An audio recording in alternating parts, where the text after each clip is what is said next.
Antes de responderle, la llevé hasta mi puerta. Al abrirse, ésta dejó fluir la luz rosada que llenaba la habitación y transformaba la muselina blanca de las cortinas echada contra el crepúsculo en jirones de aurora. Fui hasta la ventana. Las gaviotas habían vuelto a posarse en las olas, pero ahora eran rosa. Se lo hice notar a Albertín. No cambie de conversación, me dijo. Sea franco como lo soy yo. Mentí. Le declaré que tenía que escuchar una confesión previa, la de una gran pasión que desde hacía algún tiempo sentía por André, y lo hice con una naturalidad y una franqueza dignas del teatro, pero que en la vida apenas tenemos salvo para los amores que no se sienten. Repitiendo la mentira que ya había empleado con Gilbert antes de mi primera estancia en Balbec, pero variándola, y para que me creyese mejor cuando ahora le decía que ya no la amaba, llegué hasta dejar escapar que tiempo atrás había estado a punto de enamorarme de ella, pero que había pasado demasiado tiempo, que para mí no era más que una buena amiga y que, aunque lo hubiese querido, ya no podría volver a tener hacia ella sentimientos más apasionados. Por otra parte, insistiendo así ante Albertín en aquellas declaraciones de frialdad hacia ella, no hacía, a causa de una circunstancia y en vista de un fin particulares, sino volver más sensible, subrayar con más fuerza ese ritmo binario que adopta el amor en todos los que, dudando demasiado de sí mismo, no consiguen creer que una mujer pueda amarlos nunca, ni tampoco que ellos mismos puedan amarla verdaderamente. Se conocen lo bastante para saber que con las más diferentes sentían las mismas esperanzas, las mismas angustias, inventaban las mismas novelas, pronunciaban las mismas palabras, para así haberse dado cuenta de que sus sentimientos, sus acciones, no están en relación estrecha y necesaria con la mujer amada, sino que pasan a su lado, la salpican, la rodean como la marea que rompe contra las olas, y el sentimiento de su propia inestabilidad aumentaba todavía más en ellos la sospecha de que esa mujer, de la que tanto querrían ser amados, no los ama. Si esa mujer no es más que un simple accidente puesto frente al surgimiento de nuestros deseos, ¿por qué el azar habría hecho que fuésemos nosotros el objeto de los suyos? Por eso, a pesar de tener la necesidad de manifestarle todos esos sentimientos, tan diferentes de los sentimientos simplemente humanos que nuestro prójimo nos inspira, esos sentimientos tan especiales que son los sentimientos amorosos, después de haber dado un paso delante confesando a la mano a la que amamos nuestra ternura por ella, nuestras esperanzas, temerosos enseguida de desagradarle, confusos también ante la idea de que las palabras que le hemos dirigido no habían sido forjadas expresamente para ellas, que nos han servido, que volverán a servirnos para otras, que si no nos ama, no puede comprendernos y que entonces hemos hablado con la falta de gusto, con el impudor del pedante que dirige a ignorantes frases sutiles no apropiadas para ellos. Ese temor, esa vergüenza traen consigo el contrarritmo, el reflujo, la necesidad, aunque en un primer momento sea a costa de retroceder, de retirar vivamente la simpatía anteriormente confesada, de reanudar la ofensiva y de recuperar la estima, el dominio.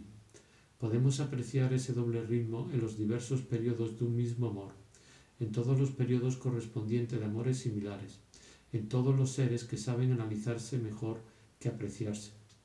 Pero si ese doble ritmo estaba algo más vigorosamente acentuado de lo habitual en aquel discurso que estaba dirigiendo Albertín, era simplemente para permitirme pasar con mayor rapidez y más energía al ritmo opuesto que escandiría mi ternura.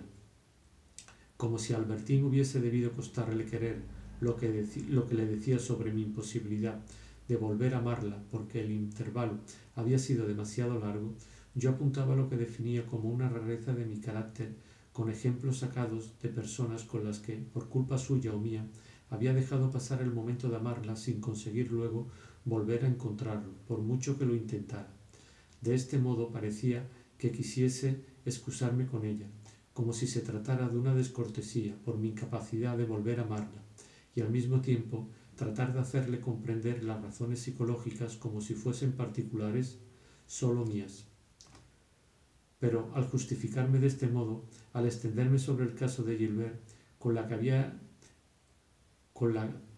que de hecho había sido rigurosamente cierto, lo que tampoco lo era aplicado a Albertín, no hacía sino volver mis afirmaciones más plausibles cuanto más fingía creer que lo fuesen poco. Sintiendo que Albertín apreciaba lo que ella creía, mi franqueza, y que reconocía en mis deducciones la claridad de la evidencia, me disculpé de la primera diciéndole que sabía lo mucho que desagradaba uno cuando dice la verdad y que ésta, por otro lado, debía parecerle incomprensible. Albertín, en cambio, me dio las gracias por mi sinceridad y añadió que, además, comprendía perfectamente un estado de ánimo tan natural y tan frecuente. Después de hacer a Albertín la doble confesión de un sentimiento imaginario por André y hacia ella misma de una indiferencia que, para que pareciese completamente sincera y sin exageración, le aseguré incidentalmente y como por escrúpulo de cortesía que no debía tomarse demasiado al pie de la letra, pude por fin, sin temor de que Albertín sospechase en ella ninguna clase de amor, hablarle con una dulzura que yo mismo me había prohibido hacía mucho tiempo y que me pareció deliciosa. Casi acariciaba a mi confidente, al hablarle de su amiga a la que yo amaba. Me venían las lágrimas a los ojos, pero yendo al grano, terminé diciéndole que ya sabía ella lo que era el amor, sus susceptibilidades, sus sufrimientos, y que quizá, como amiga ya antigua para mí, se empeñaría en poner término a las grandes penas que me causaba, no directamente puesto que no era ella a quien yo amaba, si me atrevía a repetírselo sin ofenderla, sino indirectamente, hiriéndome en mi amor por André. Me interrumpí para mirar y señalar a Albertín un gran pájaro solitario y presuroso que lejos, delante de nosotros, azotando el aire con el batir regular de sus alas, pasaba a toda velocidad por encima de la playa, salpicaba aquí y allá de reflejos semejantes a trocitos de papel rojo desgarrados, atravesándola en toda su longitud, sin aminorar su marcha, sin apartar su atención, sin desviarse de su camino, como un emisario que va a llevar muy lejos un mensaje urgente y esencial. Ese, por lo menos, va derecho a su meta, me dijo Albertín con aire de reproche. Habla usted así porque no sabe lo que yo habría querido decirle, pero es tan difícil que prefiero renunciar. Estoy seguro de que se ofendería, y solo conseguiríamos esto. Yo habría perdido una buena amiga y no sería más feliz con la que amo. Pero si le juro que no me enfadaré. Tenía una expresión tan dulce, tan melancólicamente dócil, como si esperase de mí su felicidad, que me costaba trabajo contenerme y no besar, casi con la misma clase de placer que habría sentido besando a mi madre, aquel rostro nuevo que ya no ofrecía el mohín despierto y riguroso de una gata traviesa y perversa, de naricilla rosa y respingona, sino que en la plenitud de su abrumada tristeza parecía fundirse la bondad con amplias coladas lisas e inclinadas. Haciendo abstracción de mi amor como de una locura crónica sin relación con ella, poniéndome en su lugar, me enternecía ante aquella vacilante muchacha acostumbrada a ser tratada con modales amables y leales y a la que el buen amigo que había podido creer que yo era para ella perseguía desde hacía unas semanas, persecuciones que por fin habían llegado a su punto culminante. Y como me situaba en un punto de vista puramente humano, exterior a nosotros dos, y en el que mi amor celoso se sumaba, sentí por Albertín una piedad profunda, que lo hubiera sido menos de no haberla amado. Por otra parte, en esa oscilación ritmada que va de la declaración de amor a la pelea, el medio más seguro, el más eficazmente peligroso para trenzar, con movimientos opuestos y sucesivos, un nudo que no se deshaga y nos ligue indisolublemente a una persona, en el seno del movimiento de retroceso que constituye uno de los dos elementos del ritmo, ¿de qué sirve distinguir aún los reflujos de la piedad humana que, opuestos al amor, aunque inconscientemente acaso tengan la misma causa, producen en todos los casos los mismos efectos?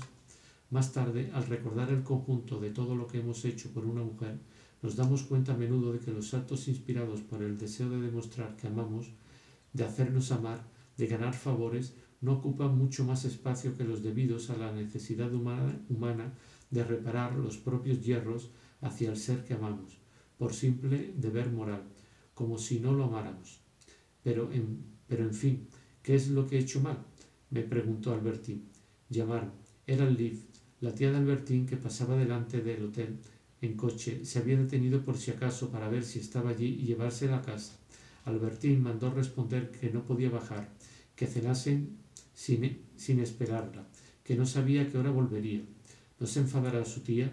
Imagínese, lo entenderá perfectamente. De modo que, por lo menos en aquel momento, que quizá no se repetiría, una conversación conmigo era a ojos de Albertín, debido a una serie de circunstancias, algo de una importancia tan evidente que se le debía supeditar a cualquier otra cosa, y a la que, remitiéndose desde luego de manera instintiva a una jurisprudencia familiar que contemplaba tales conjeturas en las que, cuando estaba en juego la carrera de Monsieur Bontemps, no se retrocedía ante un viaje. Mi amiga estaba segura de que a su tía le parecería completamente natural que se sacrificase la hora de la cena. Aquella hora lejana que pasaba sin mí en casa de los suyos, Albertín había hecho que se deslizase hasta mí. Albertín había hecho que se deslizase hasta mí. Me la daba. Yo podía emplearla a mi capricho. Terminé atreviéndome a decirle lo que me habían contado sobre su clase de vida y que, a pesar de la profunda repugnancia que me inspiraban las mujeres aquejadas del mismo vicio, no me había preocupado hasta que me dijeron el nombre de su cómplice, y que fácilmente podría comprender, por lo enamorado que estaba de André, el dolor que había sentido. ¿Acaso hubiera sido más hábil añadir que también me había dicho el nombre de otras mujeres, pero me resultaban indiferentes? Mas la brusca y terrible revelación de Cottard había entrado en mí desgarrándome tal como era en bloque, pero nada más, y así como antes nunca me habría ocurrido por mí mismo la idea de que Albertín amaba a André, o al menos pudiese tener con ella juegos e intercambios de caricias, si Cottard no me hubiera hecho fijarme en su actitud mientras bailaban, tampoco habría podido pasar de esta idea a otra tan distinta para mí, la de que Albertín pudiese tener con otras mujeres que no fueran Albertín relaciones para las que ni siquiera habría podido invocar la excusa del afecto. Antes incluso de jurarme que aquello no era cierto, Albertín manifestó, como toda persona a quien acaban de revelar que se ha hablado así de ella, cólera, pena y respecto al desconocido calumniador, la rabiosa curiosidad de saber quién era y el deseo de verse careada con él para poder confundirlo. Pero me aseguró que a mí por lo menos no me guardaba rencor. Si hubiera sido cierto, se lo habría confesado, pero André y yo, las dos, sentimos el mismo horror por esas cosas.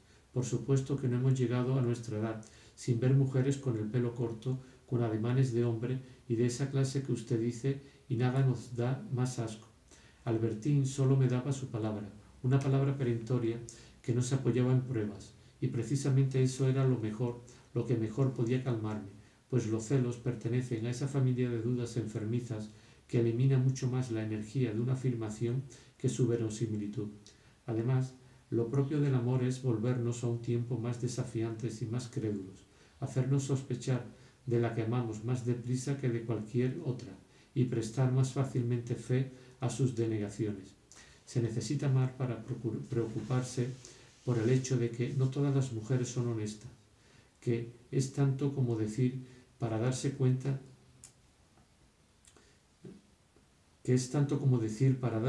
de ese hecho, y también se precisa amar para desear, es decir, para asegurarse de que existe.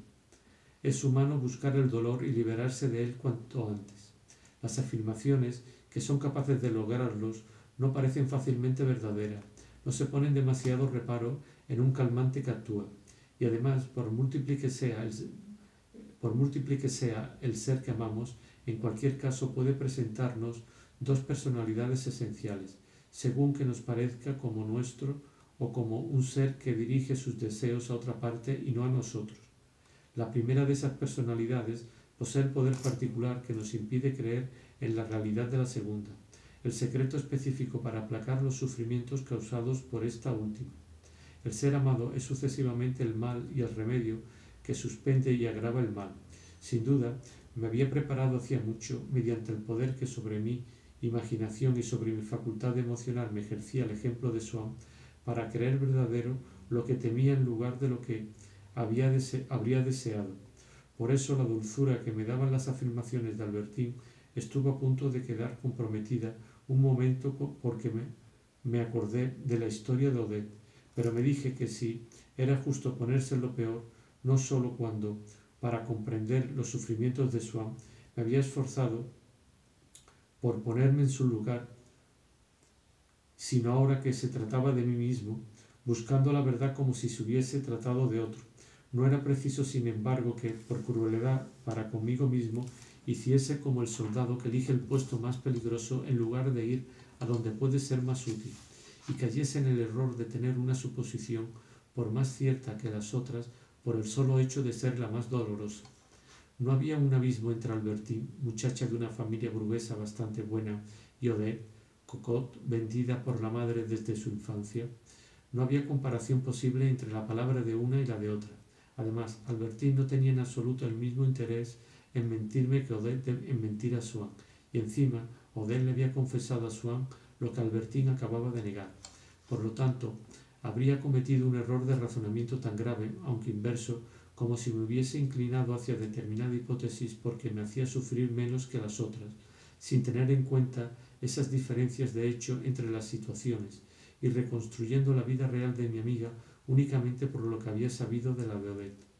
Delante de mí tenía una nueva Albertine, cierto que ya entrevista varias veces hacia el final de mi primera estancia en Baalbek, sincera, buena, una Albertine que, por cariño hacia mí, acababa de perdonarme mis sospechas y trataba de disiparlas. Me hizo sentarme a su lado en mi cama. Le di las gracias por lo que había dicho, asegurándole que nuestra reconciliación era cosa hecha y que nunca volvería a ser duro con ella. Le dije que, de todos modos, debería volver a cenar. Me preguntó si yo no estaba bien así, y, atrayendo mi cabeza para una caricia que antes nunca me había hecho todavía, y que acaso debía yo a nuestra riña recién terminada, pasó ligeramente su lengua por mis labios intentando abrirlos. Al principio los mantuve cerrados. «¿Cómo se hace usted el malo?», me dijo. Habría debido marcharme aquella noche para no volver a verla nunca. Ya entonces presentía que en el amor no compartido, lo que equivale a decir en el amor, porque hay seres para quienes no existe amor compartido, de la felicidad solo se puede disfrutar ese simulacro que me era ofrecido en uno de esos momentos únicos en los que la bondad de una mujer o su capricho o el azar aplican sobre nuestros deseos con una coincidencia perfecta las mismas palabras, las mismas acciones que si fuésemos amados realmente. Lo sensato hubiera sido considerar con curiosidad, poseer con delicia aquella pequeña parcela de felicidad, sin la cual me habría muerto sin haber sospechado lo que puede ser para corazones menos difíciles o más favorecidos.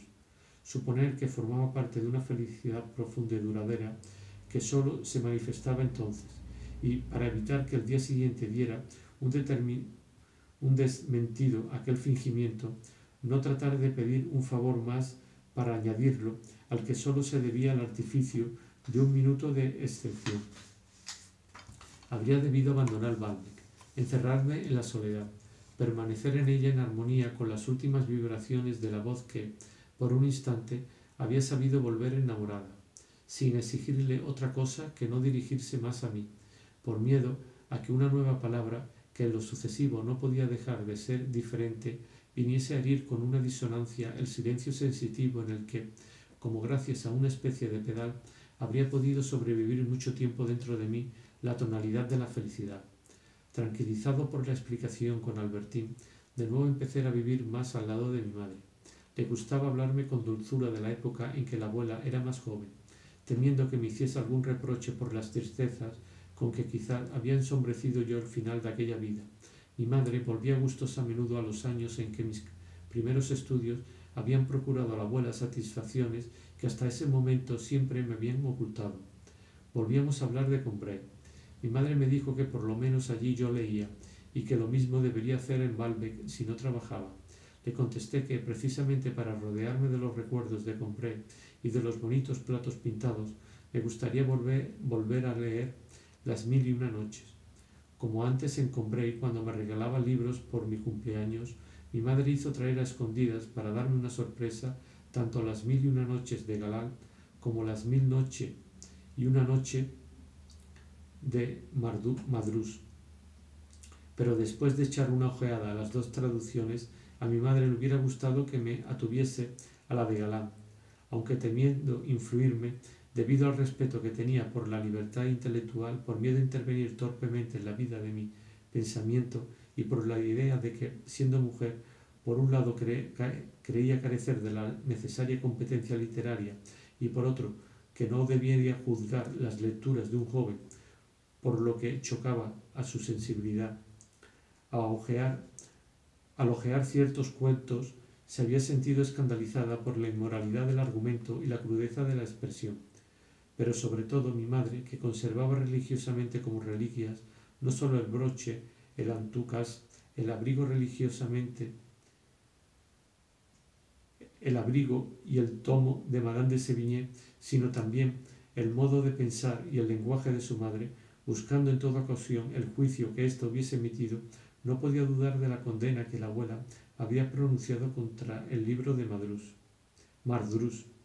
Se acordaba de que en Combray, cuando antes de salir de paseo por la parte de Méséglise leía yo a Agustín Thierry, la abuela, satisfecha de mis lecturas, de mis paseos, se indignaba sin embargo al ver llamar Meroving a aquel cuyo nombre seguía estando unido al siguiente mistiquio, puis reg Meroving. Se negaba a decir carolingios en vez de carlovingios, a los que permanecía fiel. Además, yo le había contado lo que la abuela pensaba de los nombres griegos de Bloch, inspirándose en Leconte de Lis, daba a los dioses de Homero, llegando incluso, para las cosas más simples, a considerar como un deber religioso en el que pensaba que consistía el talento literario, la adopción de una ortografía griega. Por ejemplo, si en una carta tenía que decir que el vino que bebía en su casa era un verdadero néctar, escribía un verdadero néctar con una K, lo que le permitía sonreír burlonamente al oír el nombre de Lamartine. Y si una odisea de la que estaban ausentes los nombres de Ulises y de Minerva dejaba de ser para ella la odisea, ¿qué habría dicho viendo deformado desde la portada el título de sus 1001 noches? Al no encontrar ahora transcrito exactamente como había estado acostumbrada a decirlos desde siempre, los nombres inmortalmente familiares de Saresade, de Dinars, y donde el fascinante califa y los poderosos genios apenas eran reconocibles, rebautizados como estaban, si es lícito emplear esta palabra para cuentos musulmanes, el uno de Califat, los otros de Yenis. A pesar de todo, mi madre me entregó las dos obras, y yo le dije que las leería los días en que me sintiera demasiado cansado para salir de paseo. Pero esos días no eran, por otro lado, muy frecuentes. Íbamos a merendar como antes en pandilla, Albertín, sus amigas y yo, al malecón o a la granja María Antonieta. Pero había veces que Albertín me daba una gran alegría. Me decía, hoy quiero estar un poco a solas con usted. Será más agradable vernos solos los dos. Entonces decía que tenía que hacer, que además no debía rendir cuentas a nadie. Y para que las otras, si de todos modos iban a pasear y a merendar sin nosotros, no pudiesen encontrarnos, nos íbamos los dos solos como dos amantes a Bagatelle o a la Courage-Eluan, mientras la pandilla, a la que nunca se le hubiese ocurrido buscarnos allí y donde además no iba nunca, se quedaba indefinidamente en María Antonieta, con la esperanza de vernos llegar. Recuerdo los colores de aquellos días, cuando de la frente de los mozos de la granja que trabajaban a pleno sol caía una gota de sudor, una gota vertical, regular, intermitente, como la gota de agua de un depósito, alternando con la caída del fruto maduro que se desprendía del árbol en los cercados vecinos. Todavía hoy, esos calores siguen siendo, junto con el misterio de una mujer escondida, la parte más consistente de cualquier amor que se presente en mi vida. Por una mujer de la que me habla y en la que no pensaría un instante, postergo para conocerla todas las citas de la semana, si es una semana en la que hace un día de esos, y si he de verla en alguna granja aislada. y aunque sepa que esa clase de tiempo y de cita no le pertenecen, no deja de ser el cebo, aunque sobradamente conocido, en el que me dejo coger y que basta para engancharme. Sé que, con tiempo frío y en una ciudad, a esa mujer habría podido desearla, pero sin acompañamiento de sensibilidad novelesca, sin enamorarme. No por eso el amor es menos fuerte una vez que, gracias a las circunstancias, me ha encadenado. Es simplemente más melancólico, como llegan a serlo en la vida nuestros sentimientos por las personas a medida que nos vamos dando cuenta del papel cada vez más breve que ocupan en ello, y de que el nuevo amor que tan duradero desearíamos, menguado en la misma medida en que nuestra vida mengua, ha de ser el último. Aún había poca gente en Baalbek, pocas muchachas. En ocasiones veía a una u otra parada en la playa, sin ningún placer, aunque muchas coincidencias pareciesen certificar que era la misma que me había hecho sentirme desesperado por no poder acercarme a ella en el momento en que salía con sus amigas del picadero o de la escuela de gimnasia. Si era la misma, y me guardaba de decírselo a Albertín, la muchacha que me había parecido embriagadora no existía, mas no podía tener la certeza porque el rostro de aquellas muchachas no ocupaba un espacio preciso en la playa, no ofrecía una forma permanente, contraído, dilatado, transformado como estaba por mi propia expectativa, por la inquietud de mi deseo o por un bienestar que se basta a sí mismo, por los distintos vestidos que llevaban, por la rapidez de su paso o su inmovilidad. Vistas de muy cerca, sin embargo, 2 o 3 me parecían adorables.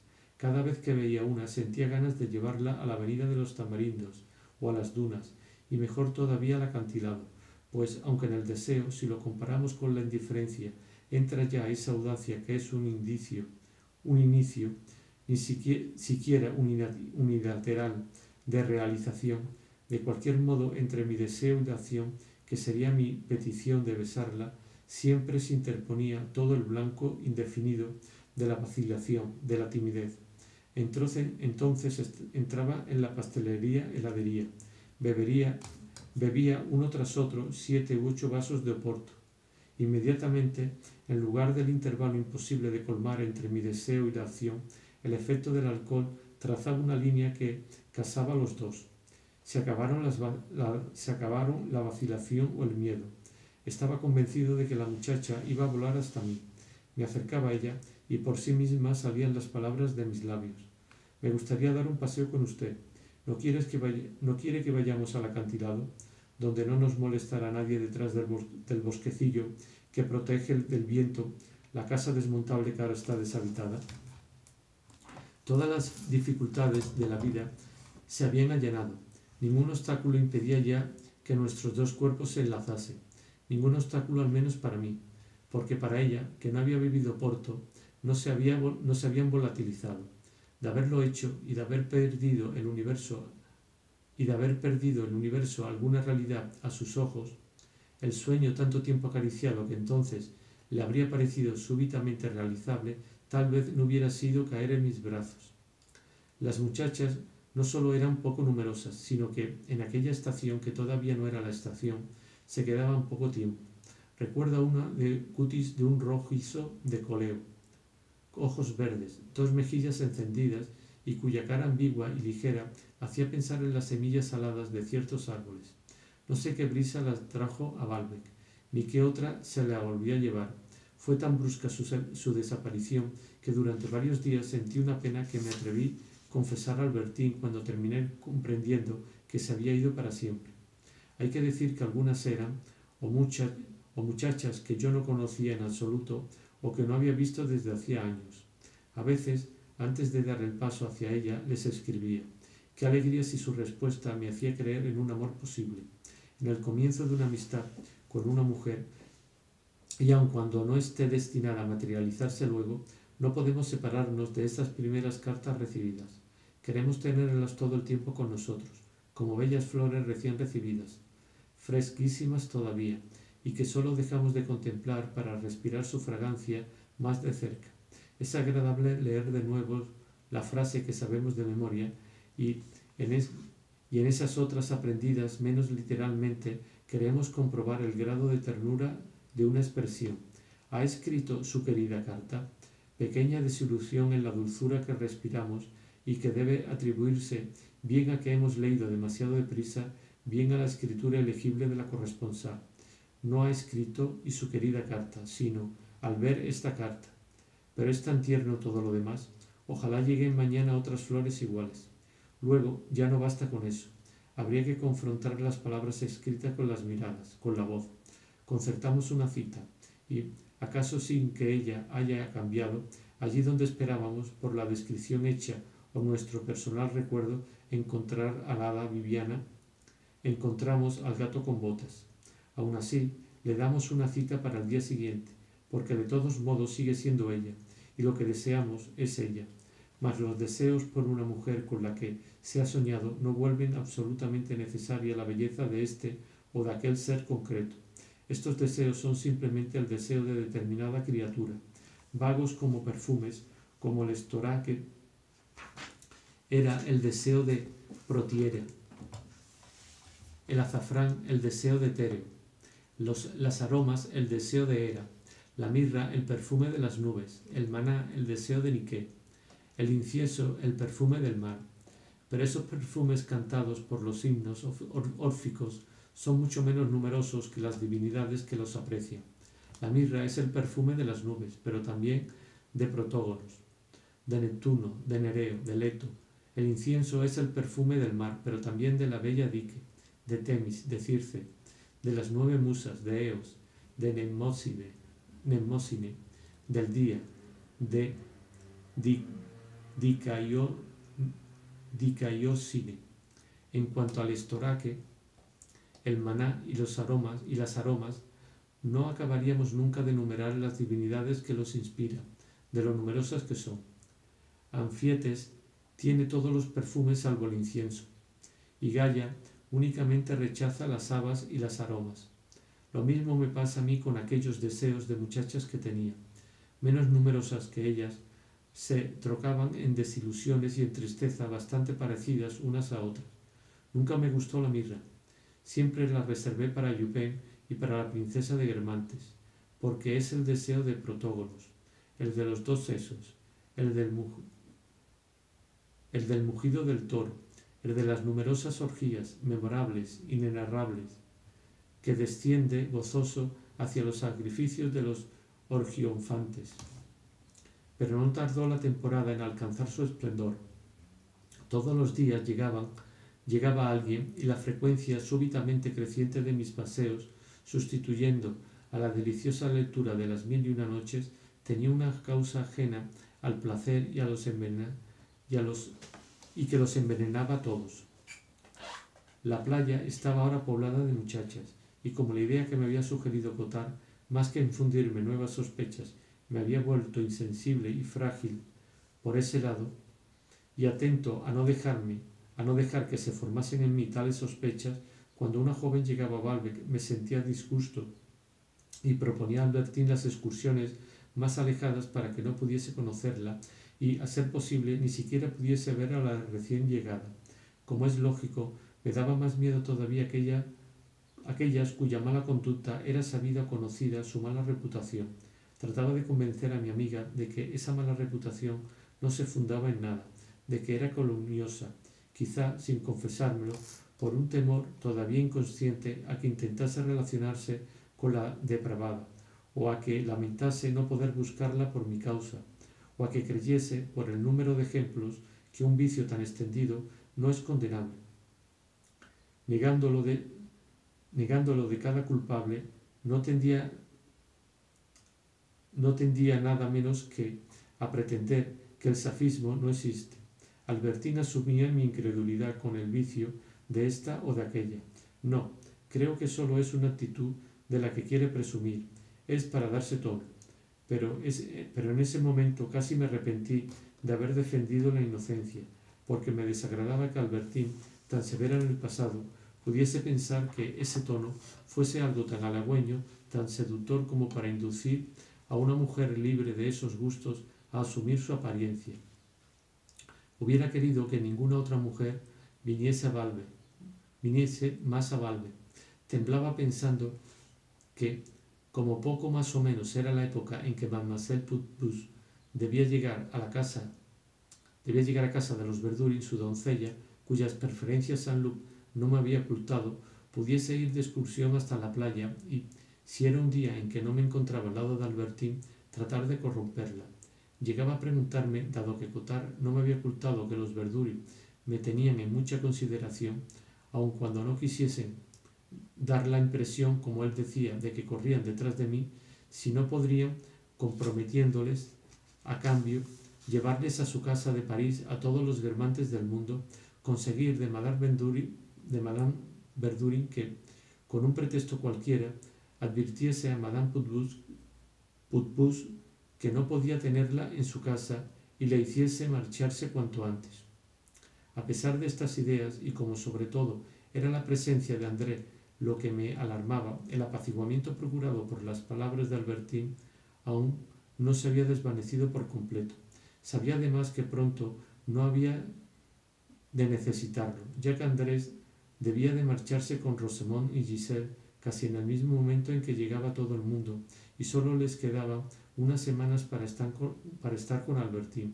Y en esas semanas, además, Albertine dio la impresión de organizar todo lo que hacía, todo lo que decía, con la mira puesta en destruir mis sospechas si alguna me quedaba, o en impedir que volviesen a nacer.